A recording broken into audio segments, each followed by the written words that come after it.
आज हम लोग पढ़ेंगे डायनेमिक्स ऑफ सर्कुलर मोशन। जो पहले हमने सर्कुलर मोशन पढ़ा था वो काइनेमेटिक्स ऑफ सर्कुलर मोशन था। तो काइनेमेटिक्स और डायनेमिक्स में क्या डिफरेंस है? काइनेमेटिक्स में हम लोग सिर्फ मोशन पढ़ते हैं, ऑब्जेक्ट्स का मोशन, कि इनिशियल वेलोसिटी क्या थी, एक्सेलरेशन कितना हुआ, फाइनल वेलोसिटी क्या हुई, एक पर्टिकुलर टाइम में कितना डिस्प्लेसमेंट हुआ, वो सब है काइनेमेटिक्स। डायनामिक्स की जब हम बात करते हैं, डायनामिक्स का मतलब होता है कि हम ऑब्जेक्ट्स के मोशन की बात तो करेंगे ही, बट उस मोशन में जो फोर्सेस इन्वॉल्व्ड हैं उनकी भी बात करते हैं। तो ये चैप्टर क्योंकि फोर्सेस को डेडिकेटेड है, लॉज ऑफ मोशन वाला, इसमें हमने फोर्सेस के बारे में पढ़ा, फोर्सेस का क्या इफ़ेक्ट होता है उसके बारे में पढ़ा। तो उसी में डायनेमिक्स ऑफ सर्कुलर मोशन, यानी सर्कुलर मोशन में जो फोर्स है वो मोशन में कैसे कंट्रीब्यूट करता है, ये हमें पढ़ना है। तो ये डायग्राम तो तुम्हारा पहचाना हुआ लग रहा होगा, पहले भी देखा है। इसमें क्या दिखाया गया है? एक ऑब्जेक्ट है, इसका मास भी मान लेते हैं, सपोज m इसका मास है। ये p पॉइंट पर था किसी इंस्टेंट t पर, t प्लस डेल्टा टी, यानी डेल्टा टी टाइम के बाद ये q पॉइंट पर पहुंचता है। तो इसका जो रेडियस वेक्टर है, रेडियस वेक्टर क्या होता है? सेंटर ऑफ सर्कुलर पाथ से ऑब्जेक्ट के उस इंस्टेंट पर पोजीशन की तरफ जो आता है वेक्टर, उसको बोलते हैं रेडियस वेक्टर। तो रेडियस वेक्टर इस डेल्टा टी टाइम इंटरवल में डेल्टा थीटा एंगल से घूम जाता है, यानी इसको हम एंगुलर डिस्प्लेसमेंट कहेंगे। और डेल्टा एस जो पी क्यू पाथ है उसका जो लेंथ है वो है डेल्टा एस। तो ये क्योंकि टाइम इंटरवल बहुत ही छोटा होता है, यहाँ हमने दूर दूर दिखाया है, बट इनफैक्ट ये डेल्टा टी यानी टाइम इंटरवल बहुत छोटा है, यानी पी और क्यू बहुत पास पास होते हैं। तो delta S P Q arc से जाओ या डायरेक्ट ऐसे चले जाओ, दोनों लगभग बराबर ही होते हैं। पी क्यू स्ट्रेट लाइन और पी क्यू आर्क दोनों लगभग बराबर होंगे। किस कंडीशन में? जब डेल्टा टी बहुत ही छोटा हो, ठीक है, तो पी क्यू बहुत पास पास होंगे।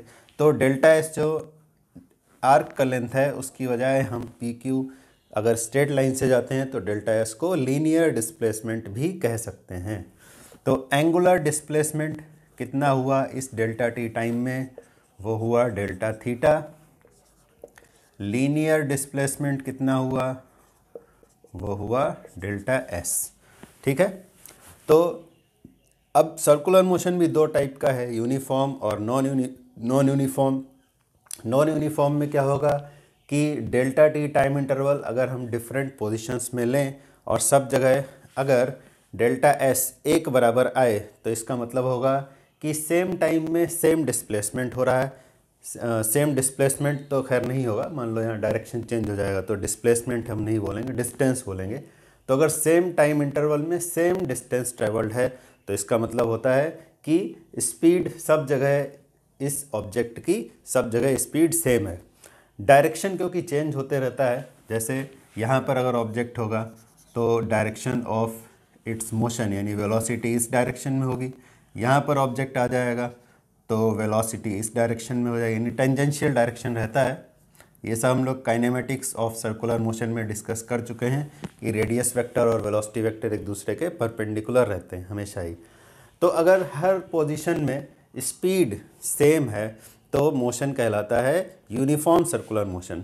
लेकिन सेम टाइम इंटरवल ने अलग अलग पोजीशन में और अलग अलग डिस्टेंस ट्रेवल्ड हो, यानी कि स्पीड कांस्टेंट ना हो, तब ये मोशन कहलाता है नॉन यूनिफॉर्म।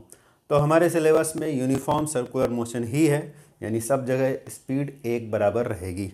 तो यूनिफॉर्म सर्कुलर मोशन के लिए displacement delta s, angular displacement delta theta, किसी given time interval delta t के लिए सब जगह एक बराबर ही होगा। तो यहाँ से हमने डिस्कस किया था सर्कुलर मोशन में, काइनेमेटिक्स ऑफ सर्कुलर मोशन में एक्सेलरेशन निकाला था, इस ऑब्जेक्ट का एक्सेलरेशन निकाला था जिसको हमने कहा था सेंट्रीपिटल एक्सेलरेशन। क्यों कहा था सेंट्रीपिटल एक्सेलरेशन? क्योंकि इस एक्सेलरेशन का direction towards the centre of circular path आया था। ये सब ऑलरेडी डिस्कस हो चुका है। माइनस आर कैप का मतलब है कि रेडियस वेक्टर के अपोजिट डायरेक्शन में एक्सेलरेशन आता है। ठीक है, इस एक्सेलरेशन को कहा जाता है सेंट्रीपिटल एक्सेलरेशन। तो हम पहचान के लिए यहाँ पर चाहें तो AC एक सिंबल भी लिख सकते हैं सेंट्रीपिटल एक्सेलरेशन। तो ये जो एक्सेलरेशन है इसको बोलते हैं सेंट्रीपिटल एक्सेलरेशन, ठीक है। और क्योंकि लीनियर स्पीड सब जगह एक जैसी है तो इधर कोई एक्सेलरेशन नहीं होता है यूनिफॉर्म सर्कुलर मोशन में। अगर ये नॉन यूनिफॉर्म सर्कुलर मोशन होता तो सेंट्रीपिटल एक्सेलरेशन तो होगा ही, क्योंकि बिना सेंट्रीपिटल एक्सेलरेशन के सर्कुलर मोशन पॉसिबल नहीं है। सर्कुलर मोशन में चलेगा, डायरेक्शन लगातार बदलेगा ही, वेलोसिटी हर पॉइंट पे बदल रही है, तो एक्सेलरेशन होगा ही, क्योंकि वेलोसिटी लगातार बदलने का मतलब है कि चेंज इन वेलोसिटी हो रहा है, चेंज इन वेलोसिटी हो रहा है मतलब एक्सेलरेशन भी है। तो ये तो centripetal acceleration towards the centre हो जाता है। लेकिन अगर सर्कुलर पाथ पर भी डिफरेंट स्पीड से चल रहा है, ये ऑब्जेक्ट अगर डिफरेंट स्पीड से चलता है तो सर्कुलर पाथ के अलोंग यानी कि टेंजेंशियल लाइन पर भी एक एक्सेलरेशन होता है जिसको बोलते हैं टेंजेंशियल एक्सेलरेशन, AT से हमने उसको डिनोट कर दिया। तो ऐसे केस में ये जो हमारा डायग्राम है ये तो यूनिफॉर्म के लिए है, यूनिफॉर्म सर्कुलर मोशन, ठीक है। ये नॉन यूनिफॉर्म के लिए है, नॉन यूनिफॉर्म हमें पढ़ना नहीं है, फिर भी हम यहाँ थोड़ा सा डिस्कस कर देना है इसको।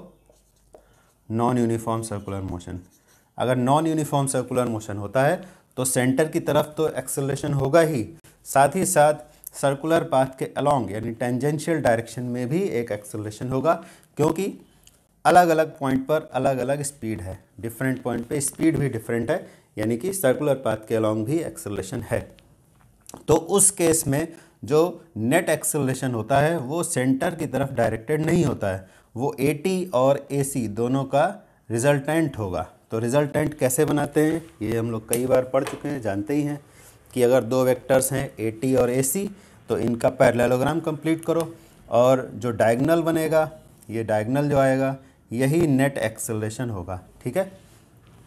ये नॉन यूनिफॉर्म सर्कुलर मोशन के लिए है, बट हमें पढ़ना है सिर्फ यूनिफॉर्म सर्कुलर मोशन, तो उसमें जो एक्सेलरेशन होगा वो सिर्फ सेंटर की तरफ डायरेक्टेड वाला होगा, AT वाला नहीं होगा।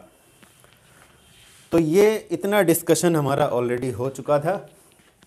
अब आगे बढ़ते हैं और देखते हैं कि यहाँ जो फोर्स है वो कौन सा फोर्स है, किस तरह का फोर्स है। अगर हम न्यूटन्स सेकंड लॉ यहाँ यूज़ करें, या अगर न्यूटन्स लॉ भी कहते हैं तो most popular form Newton's law का यही है। क्या है? Newton's law. Most popular form Newton's law का क्या है? Force vector is equal to mass into acceleration vector.